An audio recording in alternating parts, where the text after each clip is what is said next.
حكايتي اليوم مع الوجدان تحضير دي تارتوليت او سيترون ريفيزيتي باسكو ماما راهي جايه تعشى عندي وهي تموت على القارص. تبعوا معايا الوصفه. راح نحضروا اون كريم باتيسير بالشوكولا البيضاء ونكهه الليمون. نحتاج 60 غرام بديل الشوكولا البيضاء للوجدان، وتقدروا تستعملوا لا فيدال. شوكولا الوجدان ما تخطينيش في شهر رمضان. نقطعها رقيقه ونخليها بجانب. نجوزو نحضروا اون كريم باتيسير اكسبريس. في كاسونه نحطوا كاس ونصف تاع الحليب، الكاس تاع 250 ملل.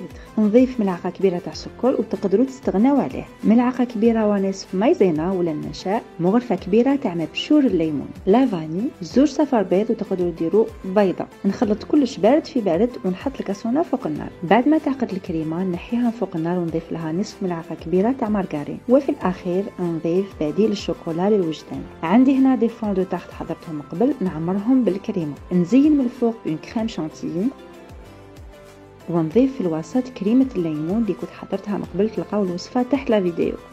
نضيف لمسه تاع بيستاش. هاد الكريمه بالشوكولا تقدروا تستعملوها حتى في لي تارتوليت وفروي.